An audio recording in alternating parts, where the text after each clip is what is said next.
Welcome to the future, where the glass is half full and you'll need new glasses, where you'll be jumping from conclusions. The past is annulled, and a new future is born. Never before in history has so much meant so little to so many. AD on the radio.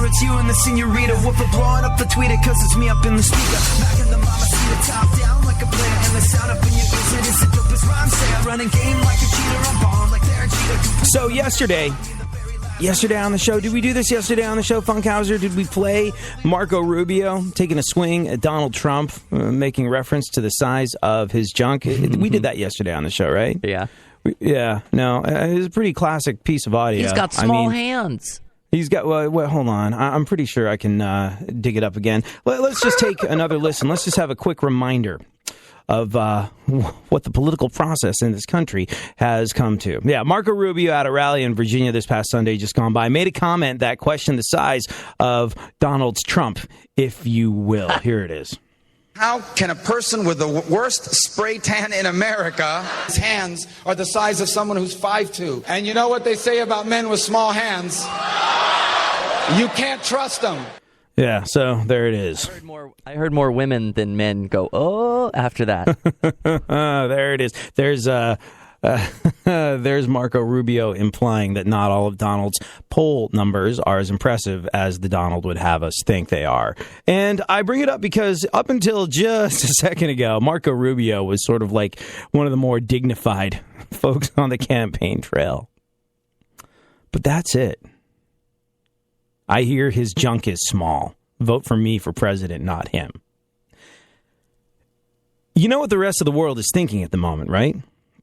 As we degenerate into this sort of thing. It's funny, at the beginning of all their campaigns, they're all going like, you know what, we're just going to run a positive campaign. We're just going to be the best version of ourselves we can be. We're going to run and we're going to win on our own merits. No need to tear the other guy down. Cut to, your spray tan's not very good. I hear that you're not really packing south of the equator in the old pantalones. That's what it's come to. That's where we're at in America. Now, if it seems ridiculous to you, that's because it is. If it seems ridiculous to you here in America with a ringside seat to all of this, that's because it is ridiculous. And you know what? You're up close. It's sometimes hard to maintain a sense of perspective when something is right in your face. But you take the shenanigans, you take the clown car-esque aspect of our political process in 2016, and you separate yourself from it, and you look at us on the world stage from the outside looking in a country that doesn't have the power, doesn't have the economic strength, doesn't have the military that we have. What are we? We're supposed to be exceptional. American exceptionalism. We talk about this all the time. We talk about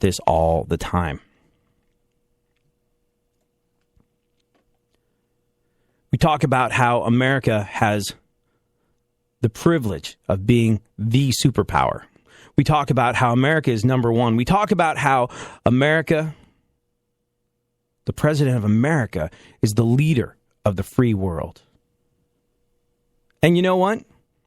I don't know if the rest of the world agrees with us on that one, but they definitely look at us as the biggest, most powerful, deadliest force on the planet a lot of the time. And rightly so. But folks from the outside looking in, folks in countries that are civilized, but who are going to be, make no mistake, at the effect of what happens in this country, are looking at us going, America's amazing. America really does have all the things that we trumpet on about all the time. We do have the economic stability. We do have the military. We do have the opportunity. We do have the freedom. And in countries where they don't have that, where they don't have the opportunity, the freedom, the economic stability, the military might, they're looking at us going, that's what it's come to with America? That's what it's come to? My junk is bigger than your junk, so you should elect me? Right now, American politicians look to the rest of the world like a drunk 16-year-old that got handed the keys to a vintage Ferrari that are about to crash it directly into a wall. So what do? We'll get to it next.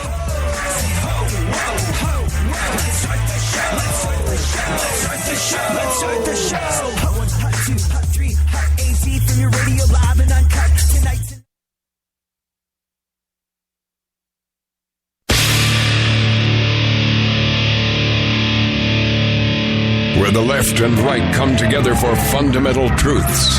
AD on the radio, on Twitter at ADSXE. I do what I want, when I want, how I want. Every day you're going and working, running that rat race and that pace and that place will leave a bad taste for anyone, everyone working day after day. So buddy, I gotta say to you, there's gotta be a better way, yeah.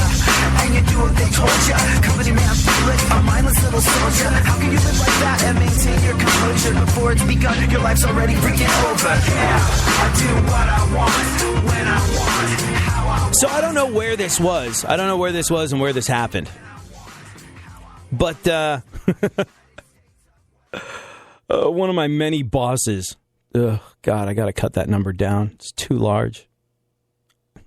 On like 6 stations at this stage in the game, and each one has like an individual, a couple of individual superiors that I have to answer to. I've got a lot of bosses. I'm torn in a lot of different directions.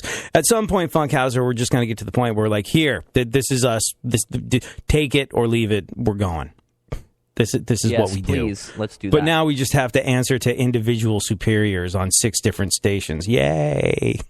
That said, I mean, you know, if any of them are listening, we love them. They're great. They put us on. Thank you very much. We appreciate it. And I have to say, like, people talk about getting a hard time from their program directors or their bosses or their direct superiors in radio, and really doesn't happen. You know, as much as we have a bunch of different folks to answer to, no one's ever done anything other than look at the ratings and gone, just keep doing what you're doing. Which is really, really cool. Thank you so much for giving us well, the I think space that's to because be best. We keep advancing, you know. Right. You know? Yeah. Thank you for giving us the space to be the best version of ourselves. You've allowed us space, and into that space, we've grown as broadcasters and whatever gets you through the day. But I do have a lot of bosses. It's funny, Jay Moore was in the building a little while back, and at one of the stations I work for, and he was just like, hey, man, how's it going? I was like, man, you've made me laugh a lot over the years, and it's really cool to meet you, and that's awesome.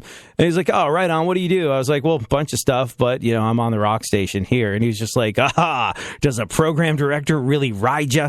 And I was just like, well, I program the station, so no, I guess I am my own worst critic. And he was just like, you're in charge? I was like, kinda. And he was just like, that, and the station does well? I was like, thanks for the vote of confidence. Yeah, it does. Occasionally. Yeah, thanks for that. But anyways, one of my many bosses was out to dinner or cocktails or something like that, and he came across what I have to say is the best cocktail list ever. I got to find out exactly where this is, but the cocktail list is a cocktails for candidates list. Funkhauser, do we have a little cocktail lounge music that we can play in the background? I think we Let's see. You know, they got rid of all my stuff, so. Oh. That'll do. Very good. Cocktails for candidates. The Trump is a Manhattan made with Canadian whiskey because if he wins, we're moving to Vancouver. $12. $12. The Bernie, a can of Lone Star and a shot of Fernet, but the bartender gets to drink the shot. $4. The Hillary, a rye whiskey old-fashioned that's really actually pretty great, but maybe you should have ordered something more exciting. $8. The Jeb, a $157 million vodka soda that never actually shows up. $157,600,000. The John Kasich, A perfectly reasonable cocktail that you're still not going to order, so why bother describing it? $9. The Marco Rubio, a classic Cuban-style daiquiri, $8. The Ted Cruz, the same as the Marco Rubio daiquiri, but somehow a lot less likable, $8. And finally, the Ben Carson, some warm milk and an Ambien. Set a $20 bill on fire. Now, as much as Ben Carson is not exactly showing up, Super Tuesday is come and gone, and things don't look good for him. He has been a bit of a voice of reason throughout this campaign. He is a cooler head that I wish could do a little bit more prevalent. Remember when he went down to the Carolinas and tried to get a NASCAR endorsement? There were people waving Confederate flags, and they asked him, they're like, hey, we love you, but can we wave Confederate flags? And he was like, yeah, sure, you can do it if it's on private property. And he did this awesome thing. Ben Carson really notched himself up a whole bunch in my personal esteem when he went down to the Carolinas and dealt with a bunch of NASCAR fans who really kind of enjoy waving the Confederate flag. To them, it was not a matter of prejudice. It was a matter of pride. It was a matter of tradition. They didn't associate anything hurtful or degrading with the Confederate flag. It's just what they like to do. They like to wave Confederate flags at NASCAR events. Their Confederate flag was a little bit more Dukes of Hazzard than anything else. And Carson did an amazing job of heading down there and saying, yeah, you can wave your Confederate flag on your personal property. He's like, I had an experience with a Confederate flag. It was actually used against me when I moved into a neighborhood. He's like, I moved into a neighborhood, and somebody on the block didn't like the fact that there was a black guy living there. So they hung a Confederate flag on their front porch as a matter of protest to the fact that me and my family showed up. And he said what happened was everybody in the neighborhood hung American flags on their porches to shame the guy that had hung the Confederate flag, and eventually he took his down. And he said, yeah, sure, have the Confederate flag. My experience of it was this. Your experience of it is that. And you know what? He didn't tell them they were stupid. He didn't tell them they were bigoted. He didn't tell them they were small-minded. He didn't tell them they were racist. He shared his experience, and they learned from him. And he brought people closer together without raising his voice. And that's why he's a bit of a cooler head that I wish would prevail more often. What did he have to say about the state of the world and the mudslinging that's going on in our 2016 political process? I really liked it, and we'll get to it next.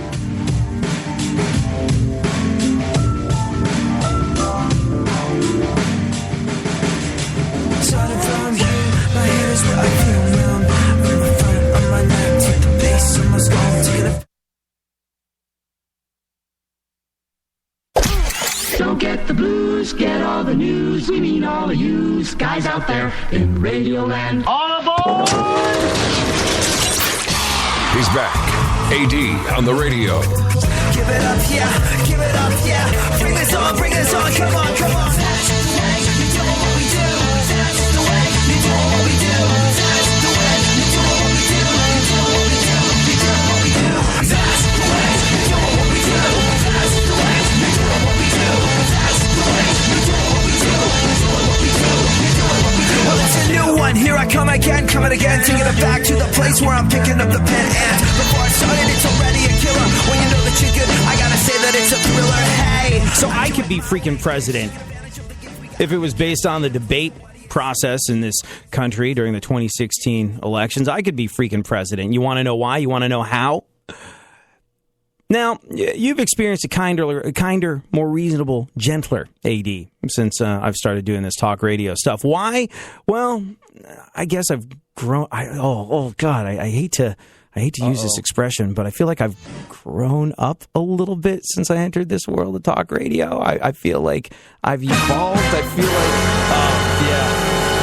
it's painful to admit.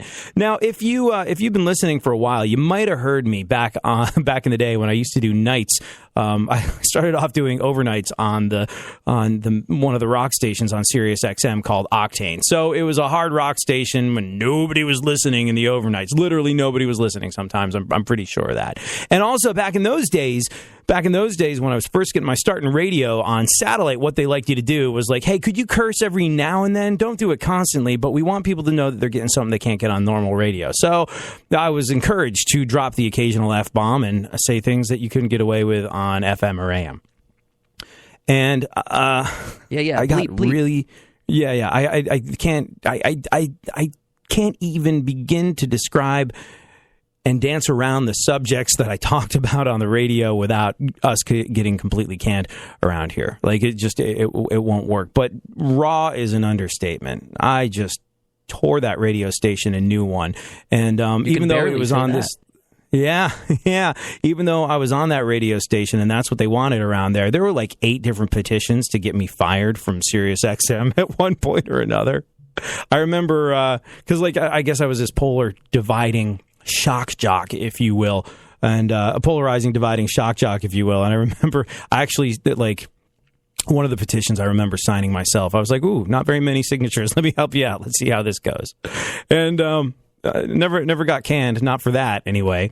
But I just, as raw and untamed and as much, I was definitely going for the sophomoric, juvenile, bodily function related laugh. I think the one cautionary thing was we had to do these cross promotions at Sirius XM. We're like, hey, talk about this other station. Let people know what else they could listen to.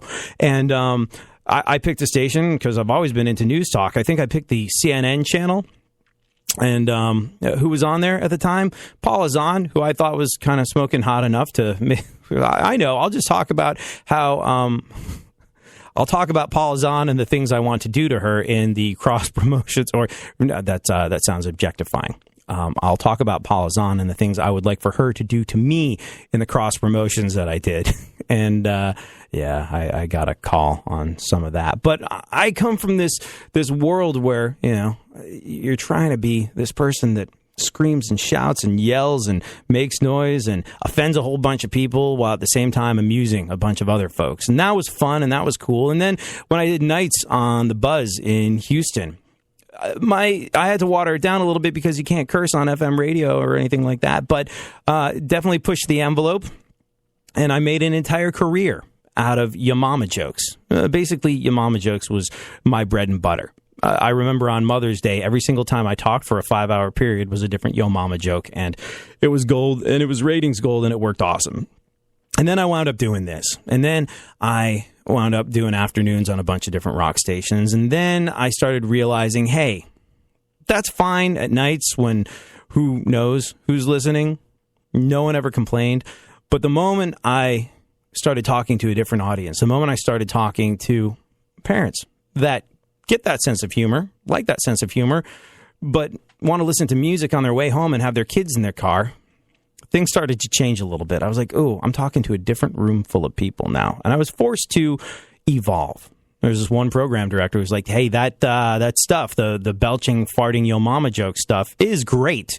And nobody does it better than you, but you're going to have to find a different shtick if you want to keep this gig. And it wasn't so much that I really wanted to keep the gig. I was like, I'm going to be me no matter what. But look, people have kids.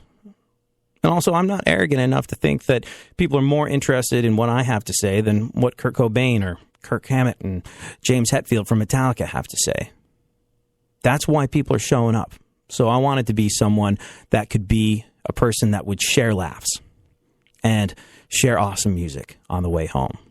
Favorite part of radio is that you get to give something back to a community. You get to add value to a community. And it wasn't like I wanted to water myself down, but I want people that are good enough to give me a tiny little portion of their day to leave happy. I want to add something. I want to add smiles. I want to add value to a community every single day. And that's the best part of being on the radio. And so I was forced to grow up and evolve. But, and if I ever get a chance to do a night shift again, the Yo Mama jokes are coming straight out. But I could freaking run for president and win. based on the type of sniping and mudslinging and the fact that all these political campaigns have basically been reduced to one yo mama joke or one joke about the size of someone's junk. Let's just hear it again because it's my favorite piece of audio. This is interesting because this is the straw that broke the freaking camel's back. And up until now, Marco Rubio has been one of the most sort of like dignified, studied candidates, one of the most dignified, studied, prepared presidential hopeful. In fact, one criticism that he's taken over and over again is that he's a bit robotic with things that he's pre-prepared. Here's one I made earlier. Now, I know you asked this question, but I've got an answer to another question that I'm going to trot out and somehow make it sound like, yeah. Anyways, so it's ironic that he has come from behind in terms of mudslinging, screaming, shouting, and yelling. And I think he's just fighting for survival. And he's been going in on Trump as hard as he can for the last couple of weeks. I think really, like I said, fighting for survival. Hey, you know what Super Tuesday provided? Super Tuesday provided Marco Rubio with another great excuse to explain to us how third place was a good thing. But this, ironically, is the straw that broke the camel's back. How can a person with the worst spray tan in America, his hands are the size of someone who's 5'2"? And you know what they say about men with small hands? You can't trust them. So what did Ben Carson have to say about this? Look, Ben Carson, you never know. Politics in America is like football. Any given Sunday, you never know what's going to happen. People have been known to come from behind and dominate. When you think you're about ready to count them out, they come back swinging. Ben Carson, especially based on what happened on Super Tuesday, doesn't look like he's much of a concern. But he is concerned, and it's reasons, look, is he going to be president? I think most people would join me in saying probably not at this stage in the game. But I hope he continues to have a voice in American politics.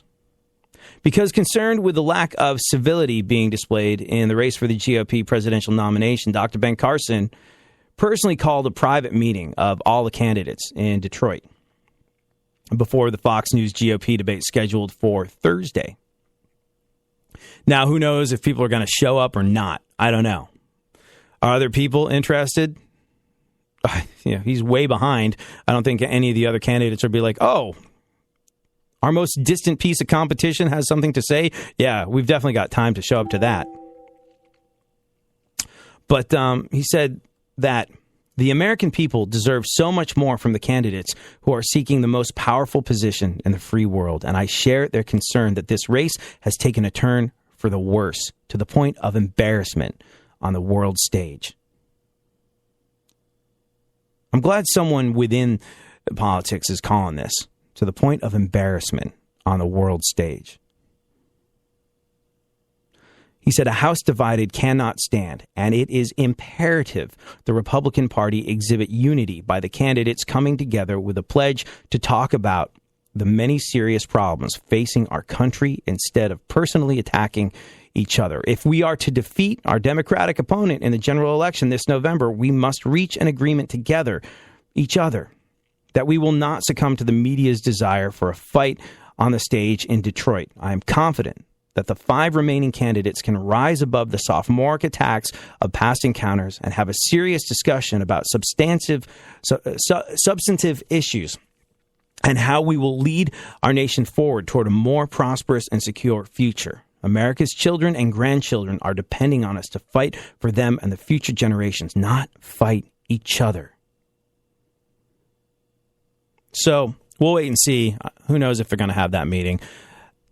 At the very least, and the reason I read that letter is because I want you to hear it. If you have kids and you saw them talking to each other the way our presidential hopefuls have been talking to each other recently, you'd be like, you go stand in the corner, here's some soap, shove it in your mouth. You think about what you said. Not cool. You, up to your room. We'll decide on your punishment later. It's not as if the candidates are children. It's as if they're really misbehaved, poorly raised children that need an ass whooping like you wouldn't freaking believe. And these are the folks that we are expecting to lead us into the future. So I read this letter to you from Ben Carson. Not because I think it's going to reach the ears of presidential hopefuls that are making a mockery of the United States of America on the world stage that makes America look like we are a bunch of unevolved simians picking and eating fleas off of one another.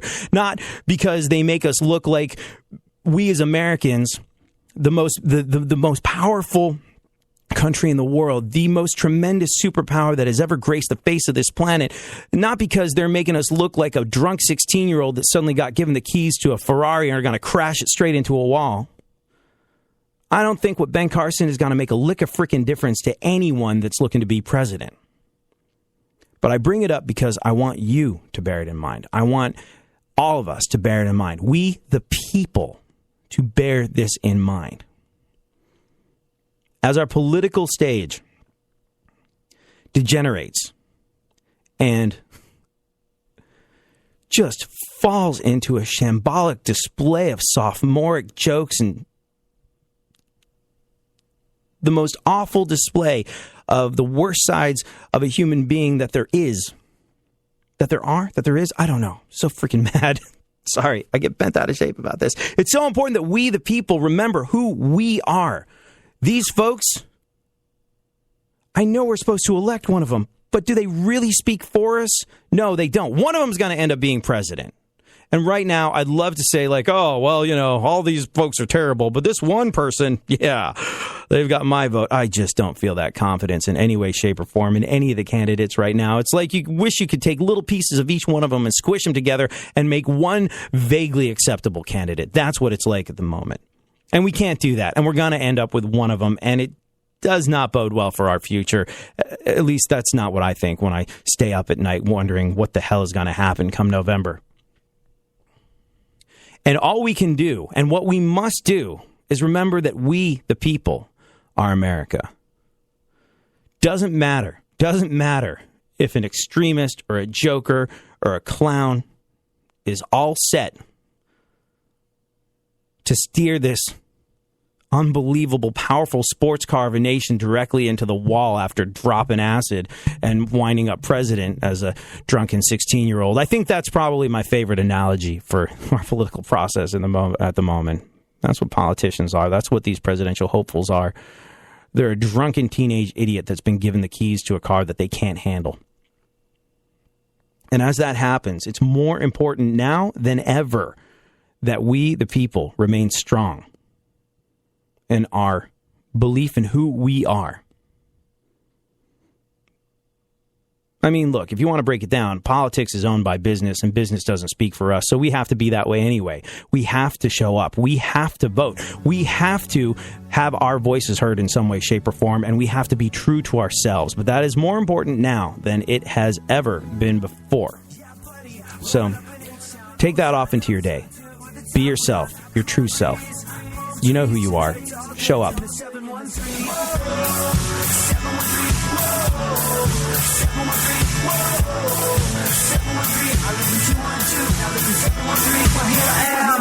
the H-Town Jam, came to the city with a master plan. H-Town is my home.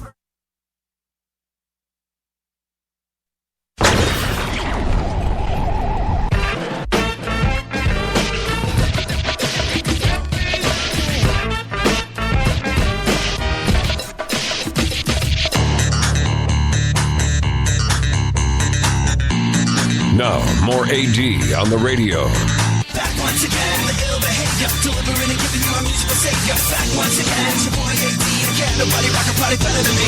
Back once again, the ill behavior, delivering and giving you a musical savior. Back once again, it's your boy AD again. Nobody rock a party better than me.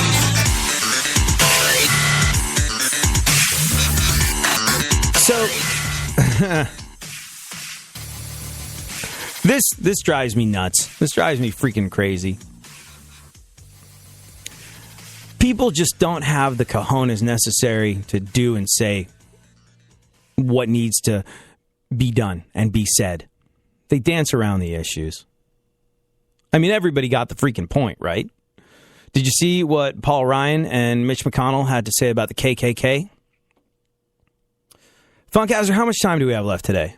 Because this is important that we get to it. At least 20. Like, we're about halfway right now. Okay, so we've been doing some. I think it's time for. I think it's time for a light snack before we try and plow through all the green leafy vegetables that are good for us, that smell bad, but will do us good. So before we get into what Paul Ryan and Mitch McConnell had to say about the KKK and how, yeah, we get it, yeah, we understand the point of it, but I just wish they'd had the stones to come out and say something a little bit more direct. We'll talk about that later on in the show. Right now, though, let's, first and foremost, you ever heard that song, Pretty Fly for a White Guy? You know that one? The Offspring song? Sadly, it describes a good portion of my misspent youth. As a privileged, white, upper middle class kid growing up in the burbs, I was under the mistaken impression that I was down. I would rap, I would do graffiti, and then I would ride off in my mom's Volvo. That was my gangster getaway in those days. And, that's why comedian Richie Byrne spoke to me when he talked about this. I hate the white kid acting black, man. My neighbor's kid, 14, whiter than me, blonde hair, blue eyes, so white these lights would kill him in 10 minutes. White. Walking around dressing like the gangbangers he sees on TV, right? He's got the Yankee cap on, but the bill here like this. You know what I'm talking about? When I was a kid, you wore your hat like that, little yellow bus to school. And even those kids knew to take the tag off. Or he wears a do-rag, a white kid. Do-rag, Laker jersey, his pants below his ass. What is that? They wear their pants at their knees. Have you seen kids hanging out? It's like marching the Penguins. They're like, yo. I'm like, that kid's going to be late for school. I remember leaving the label on the baseball cap being one of those things where I'm like, I think I'm a little too grown up for that. That to me is stupid. I will not be doing that. I've started wearing my cap at 6 and noon. It used to be off at 9 and 3 occasionally. Or if I was wearing it backwards, sort of 8 o'clock or 2 o'clock. But now, baseball cap is at 6 and noon, being the adult that I am. But, yeah. Comedian Richie Byrne just described a decent portion of my highly misspent youth. All right, then, Funkhauser, what is going on in the world today? Let's take a look at the events of today in our segment, My Witness News.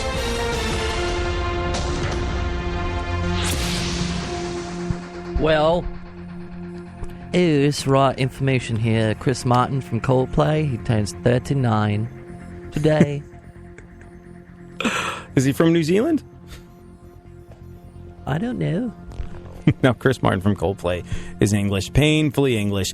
Young people. Sounds more like this, right down here. Young people know Chris Martin as the singer of Coldplay. Old people know him as the only person that didn't terrify them during the Super Bowl halftime show. What's he doing? He's spending the day consciously uncoupling from the age of 38. What else? Up there doing yoga in between. The Foo Fighters may break up because frontman Dave Grohl and drummer Taylor Hawkins can't get along. Yeah, I heard that was crap. That's a rumor that's floating around. Crap. That's stupid. Yeah, no, they are apparently taking a big break for a little while. And, like, every time Foo Fighters say they're taking a break, Dave Grohl's like, here's a documentary series. Here is a bunch of music based on the documentary series with an all-star band that I put together. Here is, I just got bored, so here's another Foo Fighters record. Like, Dave Grohl is absolutely incapable of taking any time off. I remember when we interviewed him on this show, I was like, do you ever stop? He's like, my wife and I have this conversation on a regular basis. It's just, I keep getting opportunities to go do cool stuff, and I just can't say no to them. But when I'm at home, I'm loading up the minivan, making lunches, taking the kids to school. That's what I do. And, well, I just can't say no. So the Foo Fighters are getting ready to take a break. Now, the rumor that's been floating around is that he's getting ready to do a solo thing. Dave Grohl's getting ready to do a solo thing, and Taylor Hawkins is upset about it, and their drummer's upset about it, and they're not getting along because of it, because he wants to go make more Foo Fighters records. And I don't think that's true at all, because, let's not mince words here. Foo Fighters is Dave Grohl's band. What happens in Dave Grohl's band is Dave Grohl's decision. And I'm sure there is some sort of vaguely democratic process that comes down to it, but ultimately, A Foo Fighters record is a Dave Grohl record. I can imagine, though, him being the kind of multi-instrumentalist that he is, like literally one of the greatest drummers ever to grace the face of the planet, that he might want to go play drums on a record. If anything, I could see it being like Tom Petty and the Heartbreakers, Dave Grohl and the Foo Fighters. But, yeah, no, they might be taking a break, but I would be very, very surprised if they were to actually break up. That is a thing I do not see happening. Dave Grohl said they'll never break up. That would be like your grandparents getting divorced. Anyways, That's the rumor. Fans are praying for forgiveness. Go on. A new poll says Americans are ready to see a woman in the White House. So now's your chance, Marco. His hands are too small. I think he's got normal-sized hands. I think Marco's got the normal-sized hands. He's saying that Trump's hands, not so big. You act like he doesn't know what he's doing. He knows exactly what he's doing. Very, very, very good, Funkhauser. Very good. New poll says Americans are ready to see a woman in the White House.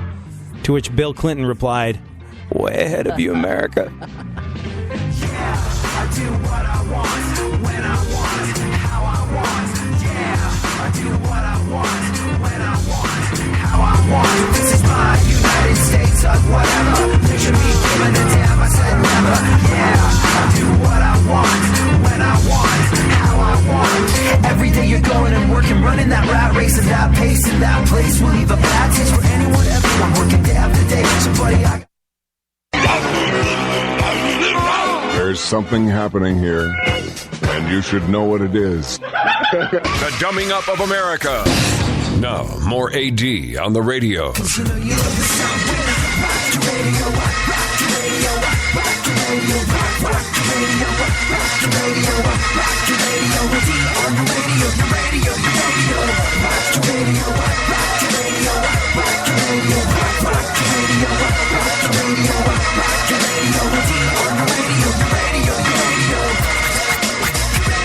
Ooh, this is an interesting tweet I just got from Scott Brisco, who said, "I quit the Republican Party today. Went to Colorado caucus and didn't get to vote on candidate. Got to vote on precinct reps. When I called to ask how to be removed from the Republican list and they asked who I wanted, I said Trump. Then she asked if I wanted to contribute to a self-funding candidate. These are interesting times that we live in. Disparate and interesting times. We'll wait and see how this all plays out." Thank you so much for your contribution, Scott. And if you want to join in the conversation, tweet me at ADSXE, or you can tweet Funkhauser at FunkFM. Right now, though, let's, I wish people wouldn't dance around stuff. I wish they would just have the cojones to come out and say the things that they mean. I wish they would have the cojones to come out and say what was actually on their mind. I'm talking to you, Paul Ryan and Mitch McConnell, and we'll discuss exactly why I think they kind of didn't have the stones to man up and say what they were actually thinking in just a little bit. Right now, though, let's continue with what remains of the news. Funkhauser, what else is going on in the world? McDonald's in Sweden is offering a Happy Meal boxes that turn into virtual reality goggles. Yeah. I saw those. Yeah, and I think that there's a bunch of people offering them, like Google Cardboard or something like that. Yeah. But yeah, McDonald's, one of the many people offering boxes that turn into virtual reality goggles. Unfortunately, though, the boxes will not allow McDonald's customers to see something truly extraordinary that they really haven't seen in a while. Their toes. Go on. Maybe in Sweden. Don't they cook like, I don't know, weird stuff in Sweden? Put mayonnaise on your fries and stuff? They eat a lot of fish in Sweden. Like, I went to school with a lot of Swedish kids, and we'd have sleepovers. They're like, "Would you care for some fish paste on toast?" That would just like be breakfast in their house. I was like, "Fish paste on toast? Ugh, that sounds disgusting. Tastes okay. Definitely not morning food to me, though." And they're like, "Hey, it's good for your brain." And I was like, all these Swedish kids are getting straight A's, and then they went on to own decent chunks of the internet and, by proxy, good hunks of the Western Hemisphere. So maybe fish paste on toast, not such a bad idea. Maybe we shouldn't make fun of how the Swedes eat. Go on. A Kentucky couple was arrested for having sex in a car in a Hardee's parking lot. Yeah. Oh man, did you see the whole story? No, we don't have Hardee's here. We have Carl's Jr. on this side. Right, but it's the same thing, right? I think so. They both, because when those commercials come out of Paris Hilton or Kate Upton eating burgers on the hood of a car that they're washing. Think about that for a second. Hold on. Here. Okay. Yeah, those commercials. Oh, wait. Okay. Saving that for later. That was almost not right for radio, I think. Said nothing. Implied everything. So this couple, they got busted doing it in a Hardee's parking lot. Now, when you hear about, and it was like, I think it was morning. It was like the morning rush hour, I believe. Where are the details on this? It was like morning rush hour, and everyone could see, everybody could see what was going on and what they were doing. Both of their junks were on display. And you think about that, and what do you think? You think a couple crazy teenagers don't have a place to get busy, so they gotta, they gotta do stuff in the back of a car in a Hardee's parking lot. That's what you would assume, right? If you heard about that, correct, Funkhauser? Yeah. Not so much. Safe to say that they're not romantics at heart. 24-year-old Brittany Pennington, 24-year-old Jonathan Howard arrested in Harlan County, Kentucky on Monday morning. They're having sex in their car in a Hardee's parking lot. I think that's the number 24 if you're ordering from the drive-thru. You care to guess what sort of car they were in? A Kia. No. It was the morning rush, and their 1994 Crown Victoria was parked right next to the drive-thru. So, a whole row of cars was lined up to order, and multiple people saw them going at it. And both of their junks, like I said, fully exposed. They told cops later that it was a mistake. They could have picked anywhere else. And you think, right? You think, okay, that's people having an affair, or that is crazy teenagers getting busy. Nope, married couple. Married for years. 4 kids. So they clearly don't have a problem finding a place to get busy in their own home, which they own, away from the prying eyes. I don't know. Maybe it was a public sex thing. You'd understand them getting it on if they were in California and they were parked at an In-N-Out, but no, not so much. Witnesses say dozens of people walked out of the restaurant and vomited. Really? And that's when they saw those two having sex. Okay. So, Speaker Paul Ryan. Just Google Paul Ryan workout if you want to laugh.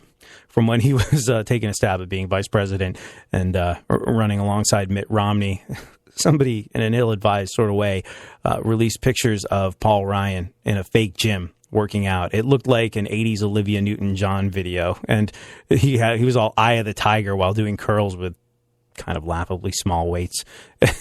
Who thought that was a good idea? I don't know. I do know this, though. Speaker Paul Ryan on Tuesday denounced the Klan. He didn't shift from his position that he would support Donald Trump if he became the Republican Party's presidential nominee.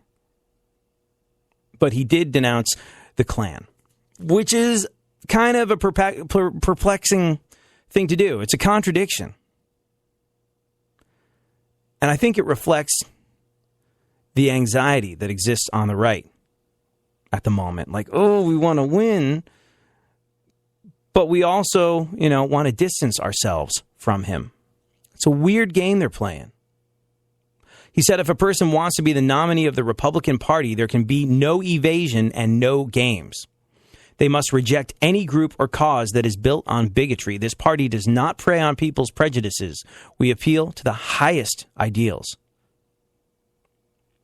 This is the party of Lincoln. But you know what he did not do? I mean, it's very clear. It's very clear what he's getting at. It came hot on the heels of Trump being perceived as not denouncing the support he was getting from the KKK. But he didn't mention Donald Trump by name. And this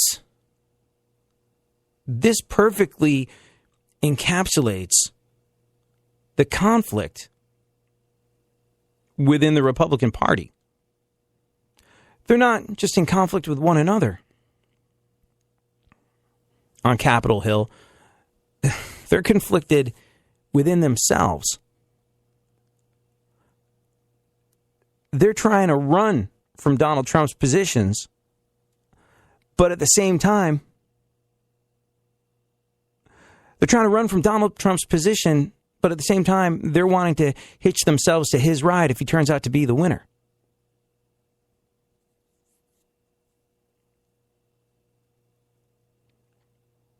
Interesting, right? Think about that for a second. We're a country that is faced with the largest amounts of division that, I don't know, I think we've dealt with since. So look, I don't mean to sensationalize. I haven't been around. I haven't done an in-depth study. I would say probably the civil rights movement in the 60s and what have you. We were a bit more divided. 1968, that election, that was a country divided. There was bloodshed at that time. And so people are saying, this is the most divided the country's been since the Civil War. I don't know if I agree with you. But it certainly feels like we're in murky waters at the moment. And we are divided to the point where, on the right, people are divided within themselves. It's not just person against person. It's inner conflict that the folks on Capitol Hill are dealing with on a regular basis. Mitch McConnell. Mitch McConnell, again, wouldn't name names, but he said, let me make it perfectly clear. Senate Republicans condemned David Duke and the KKK and his racism. That is not the view of Republicans that have been elected to the United States Senate, and I condemn his comments in the most forceful way. But really not the most forceful way. The most forceful way, the way a man with some cojones, with some stones that wasn't going, I'm going to play some patty cake politics, and we want to hitch our ride to a winner if he does in fact win, but we want to sort of distance ourselves for the sake of our careers. The most forceful way would be like, hey, Trump, you got to say that you got to risk losing the support of the KKK by saying, no, what you do is wrong. Bigotry is wrong. Inequality is wrong. White supremacy is wrong. Racism is wrong. Racism is wrong. The KKK, as much as they purport these days to be a kinder, gentler version of the KKK that's all about the love of your fellow white folks, that's wrong. I want nothing to do with them. But in the same way that Donald Trump didn't have the courage to step up and say, hey, thank you, no, don't need your vote, McConnell and Ryan don't have the guts to step up and say, Donald Trump, you not denouncing the KKK is wrong. And look, the ironic thing is, if you are from New York, then you've had Donald Trump as an omnipresent force in your life, in your city, for a very long time. And I've talked to a lot of folks.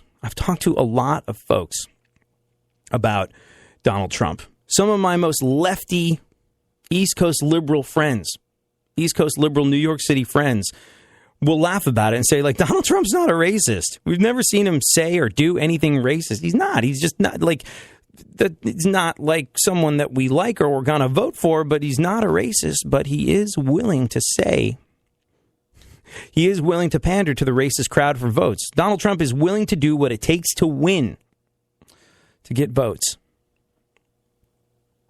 And that's the interesting part of it. And look, this is not limited to Trump. I think that you're going to find he's just the loudest, most vocal person in the room that's going to suck up most of the oxygen, take up the most column inches, get the most headlines. Donald Trump does this.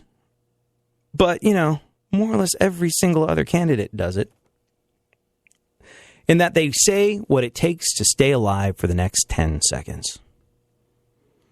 They pander in any way they can. Donald Trump just does it louder than everyone else.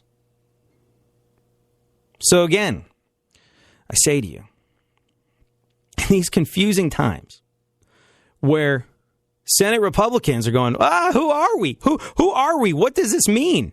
If Trump gets elected, who are we?